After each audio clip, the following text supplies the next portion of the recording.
The first 1,000 words I learned in Mandarin, I still have them, almost all of them years later, without ever sitting down to relearn them, which sounds like a brag about my memory, so let me ruin it immediately. My memory is completely, tragically ordinary. I never forgot them is technically true, and it's also a bait and switch. Today, I'm going to show you the trick behind it because once you see it, you can run it on your own first 1,000 words in any language starting this week.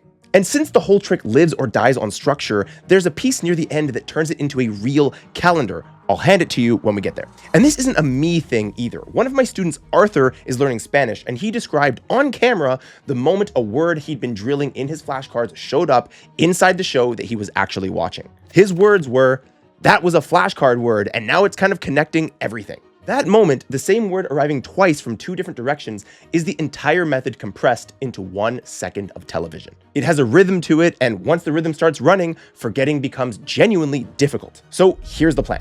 First, the loop, the exact morning structure I ran from 0 to 1,000 words, and the one property that makes it feed itself. Second, the real reason words stick or die. I'll hand you a mental model for it that explains, among other things, why your app alone was never going to be enough, no matter how long you stuck to your streak.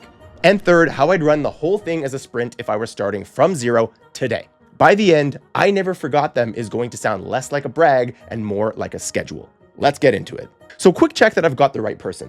You've learned hundreds of words, probably more than once. The list on Monday, gone by Thursday.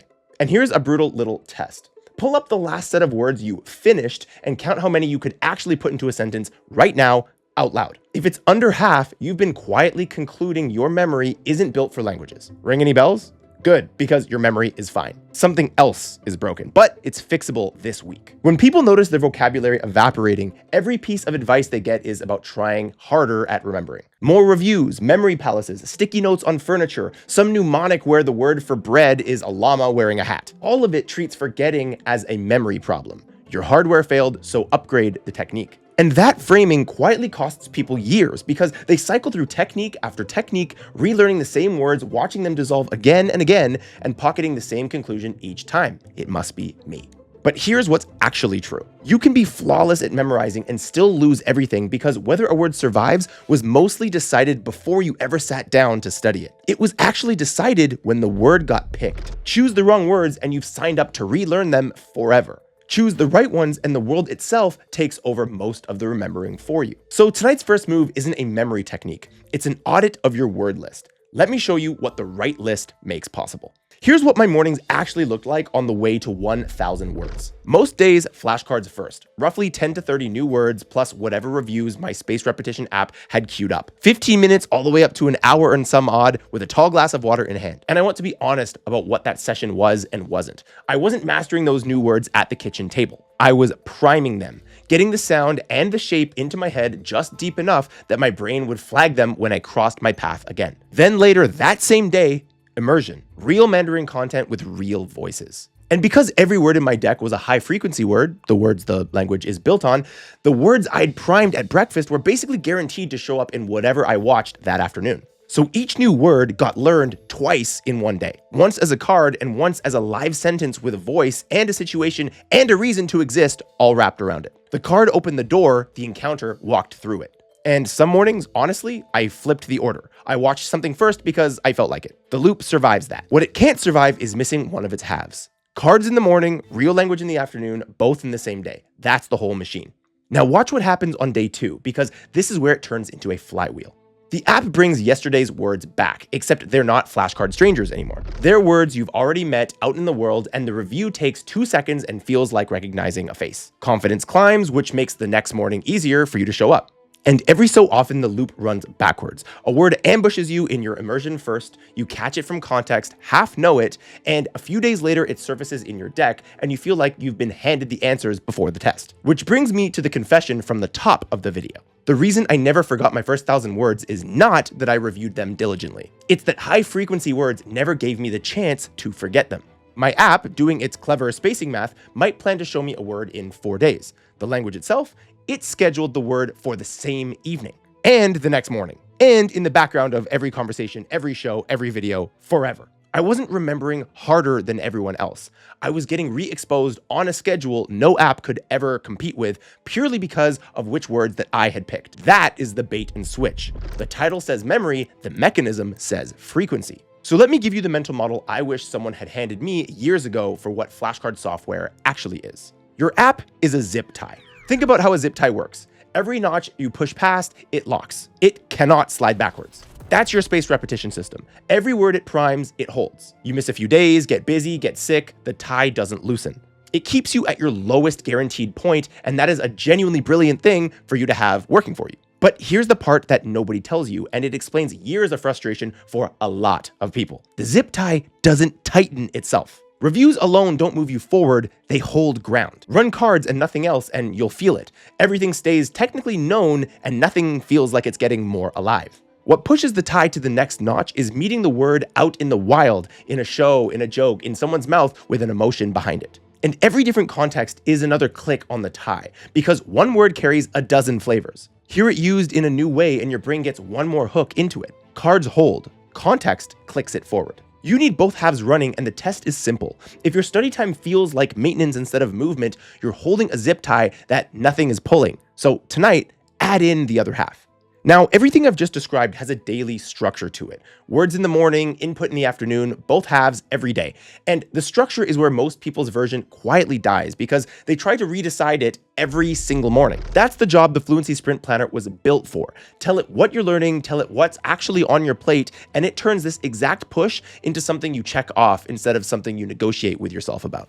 It's free, it's linked under this video, and it's there whenever you're ready to map your own first 1,000 words.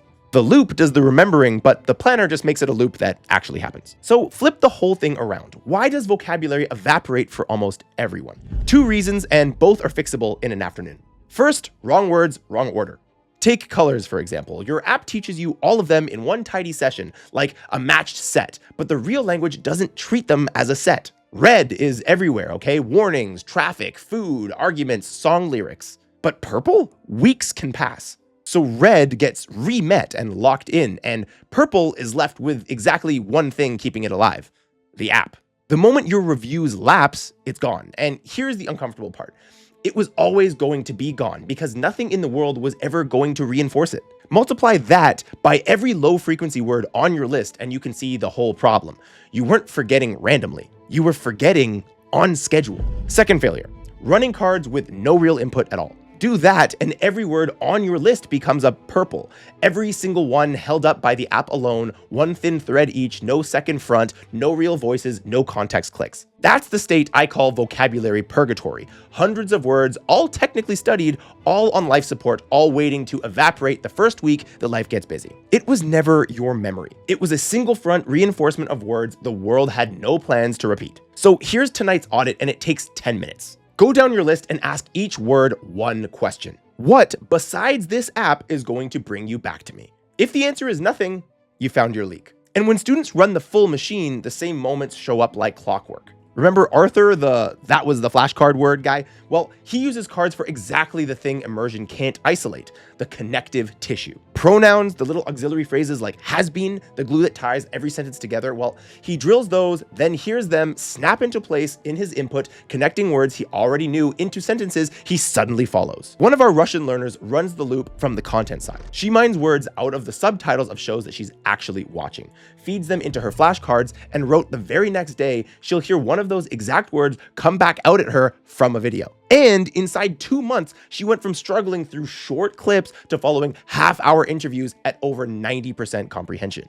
And then we have one of my students who I've mentioned before, Andre. He's a neuropsychologist, which actually matters here, who caught the mechanism red-handed on literally his first day running this loop. This is a man who had already spent 2 months on Italian grammar drills that, in his words, got him nowhere. Day 1 of the input approach, 5 or 6 videos in, a word already sitting in his deck jumped out of a video at him before he'd even consciously registered it was there. Here's his professional read on it. The word was already stored, half of the process was done, and the encounter simply wired up the retrieval. 2 months of forcing it, nothing. 1 day of the loop, and the machine was visibly running. Different languages, different people, same physics. If I were doing my first 1,000 words over again today, here's exactly how I'd play it. Words first thing in the morning before the day gets a vote. Immersion later, same day, every day, because the pairing is the method. Neither half works alone.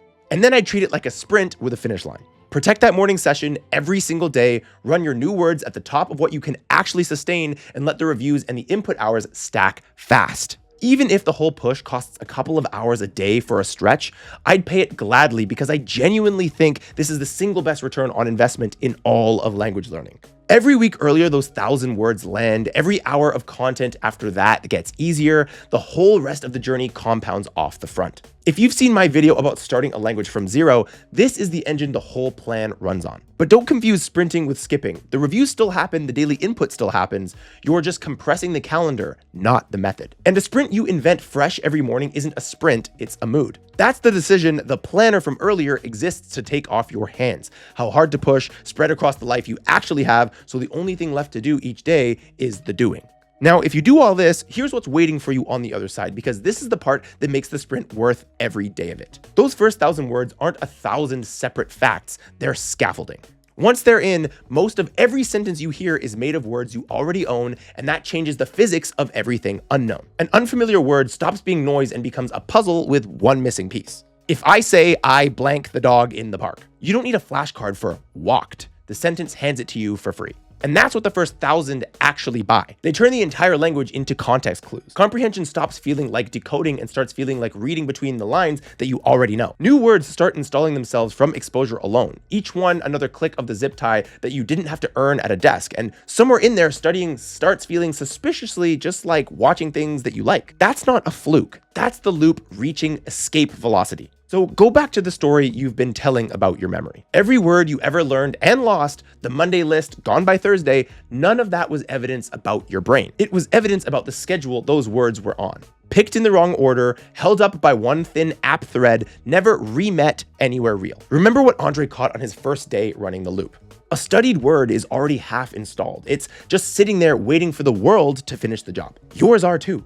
Your hardware has been fine this whole time. Put 1,000 words the world actually repeats on both halves of the loop, and watch how quickly I have a terrible memory for languages stops surviving contact with your own results. So, cut everything aside and you're left with this. You don't have to remember the words that you study. You have to remember the words you keep meeting. Study is the introduction. The world does the remembering, but only if you pick the words the world actually uses and then show up where it uses them. Cards hold the ground. Context clicks the tie forward. And never forgetting stops being a memory trick and becomes a scheduling trick, one that was never special to me. If you're ready to run your own first 1,000 sprint, the Fluency Sprint Planner is in the description. It takes the language you're learning and the time that you truly have and does the calendar thinking for you. And to see where the sprint sits inside the whole journey, what comes before it, what unlocks after it, and the full path from zero to real conversations, that's my video, The Fluency Roadmap, and it follows this one automatically. Give it a few seconds and you're already in it. My memory never did anything special. The schedule did all of it, and schedules can be copied. Thank you so much for watching, and I'll see you in the next one.